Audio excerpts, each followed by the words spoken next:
นี่เนาะทุกคนหน้าตาของเฟือลาวเนาะทุกคนโอ้แต่แซ่บบ่ทุกคนเฟือลาวเด้อนี่มันเผ็ดบ่ปรุงเนาะมีแต่สิใส่มะนาวแล้วก็แล้วเนาะทุกคนเฟือลาวแต่แซ่บบ่สบายดีและสวัสดีพ่อแม่พี่น้องวันนี้พรเพชรพาทุกคนมากินเฟือเนาะทุกคนเฟือลาวเนาะทุกคนแต่ว่ามาท้ายหมู่เนาะทุกคนตอนนี้เรากำลังสร้างมาเนาะทุกคนอันนี้ก็เป็นผักเนาะทุกคนผักที่เราไปเอามาทุกคนนี่เป็นบริการผักเองนี่ก็เป็นผักเนาะทุกคนมากินเฟือเนาะทุกคนนี่เนาะทุกคนหน้าตาของเฟือลาวเนาะทุกคนโอ้แต่แซ่บบ่ทุกคนเฟือลาวเด้อนี่มันเผ็ดบ่ปรุงเนาะมีแต่สิใส่มะนาวแล้วก็แล้วเนาะทุกคนเฟือลาวแต่แซ่บบ่อันนี้ก็จะมีลูกซีนเนาะทุกคนลูกซีนก็จะมีตอนแบบนี้ตอนซีนเนาะได้หลายเลยทุกคนโอ้โหน้ำซุปไปเดี๋ยวกินน้ำกันทุกคนเดี๋ยวกินเฟือลาวน้ำกันทุกคนนี่เฟือลาวนี่เฟือลาวจะแซ่บขนาดทุกคนเพื่อที่ใส่แต่มะนาวทุกคน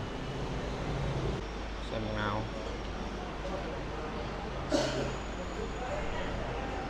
น้ำซุปแซ่บเลยละไม่ต้องปรุงอย่างไรใส่มะนาวกับมะเขือทุกคนมะเขือหน่อยหนึ่งมะเขือโอ้โหมาเด้อกินเฟือลาวน้ำกันทุกคนเด้อ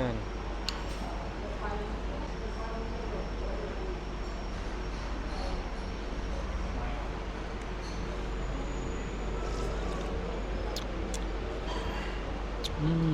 หารนี่แซ่บนะทุกคนชื่อว่าอาหารเฟือเจลา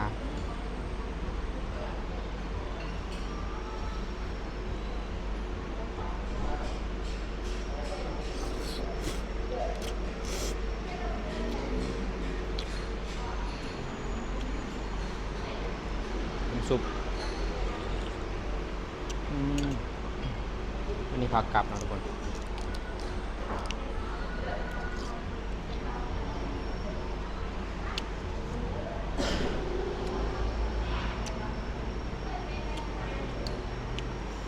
เกลือแล้ว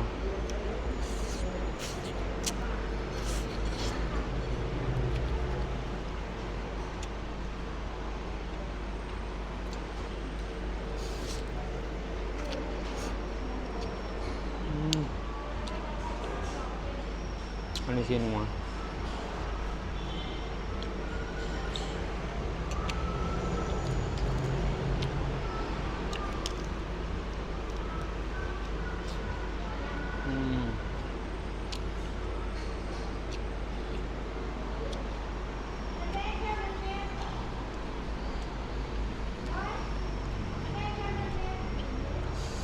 มาได้ทุกคน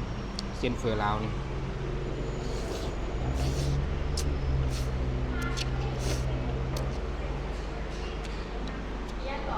น้ำซุป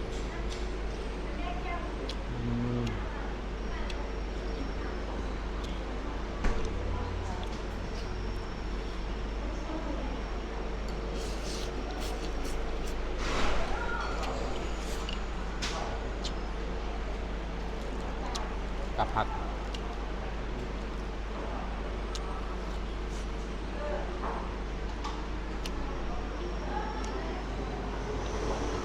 ลูกชิ้น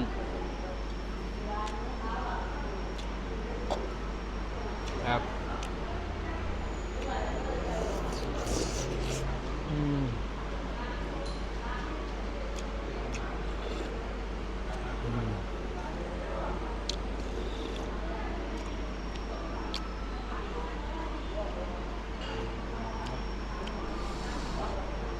เฟือลาวแซ่บๆทุกคนมาเด้อ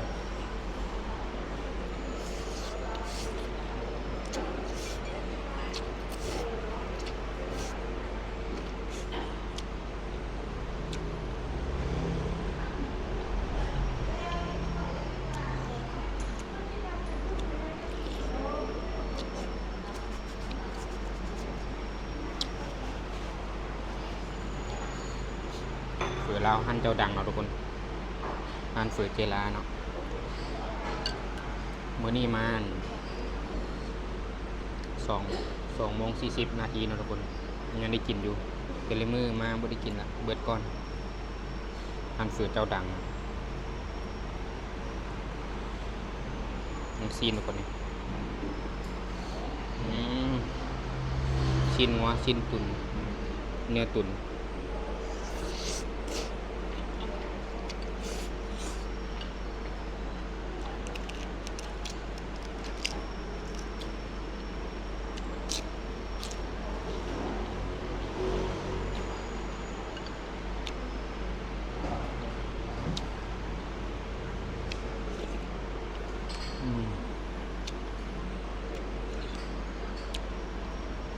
แซ่บนะทุกคน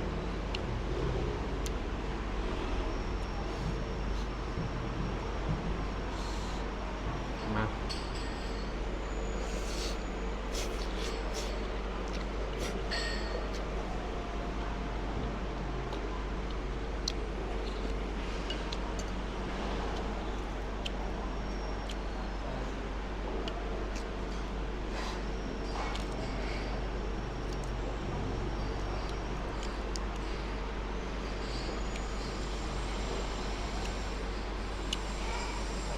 ดูซีนไงทุกคน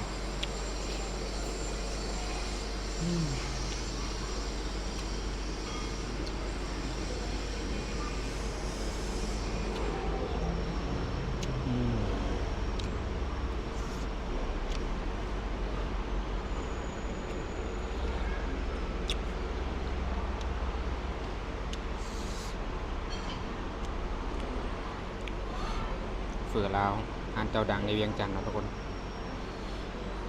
คันมาตอนสวยนี่11-12 โมงคนแล้วกินข้าวนี่บัวมีตัวนั่งทุกคนหลายแย่กันกิน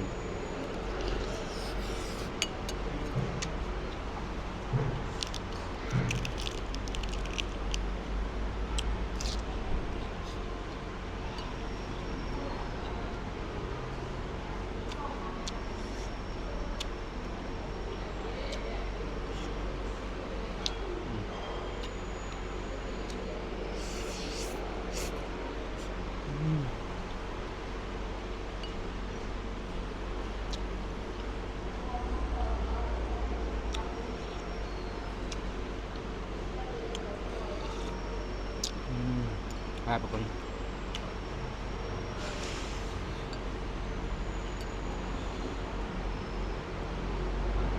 ลูกชิ้นไงทุกคน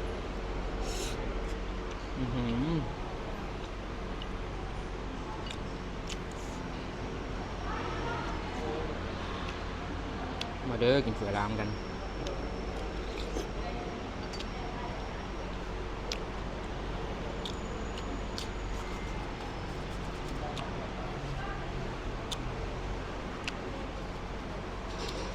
เที่ยวเราต้องมากินเด้อพี่น้อง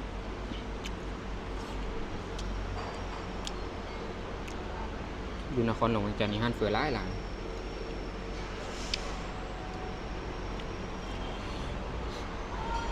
ห้านเฟือแซ่บนี่หลายเนาะเดี๋ยวมาหน้าพาไปกินบ้านไม้เนาะทุกคนไปหลายห้านเบิ่ง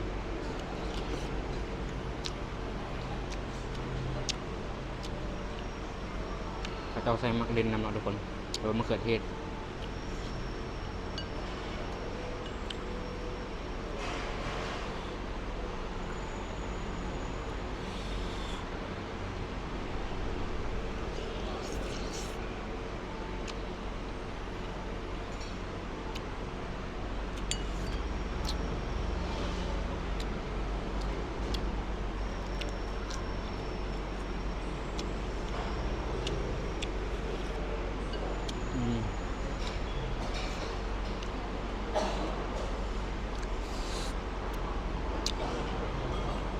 แซ่บเลยทุกคน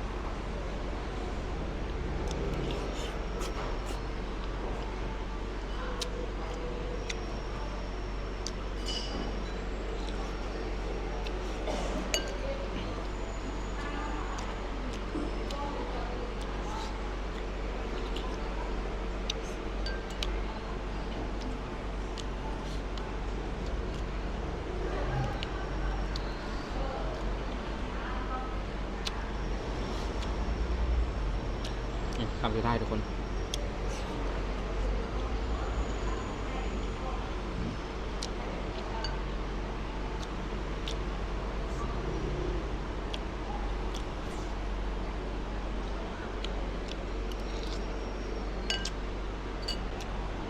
เบิร์ดทุกคนความแซ่บเนาะ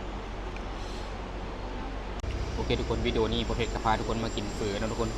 ฝือห่านแซ่บเนาะห่านฝือเจลาที่นครหลวงเวียงจันทร์สปปลาวนะทุกคนแซ่บนะทุกคนนี่มาจากกันไปก็อย่าลืมกดไลค์กดซับสไครป์เป็นกำลังใจให้ชมเพจเด้อทุกคนที่จะไม่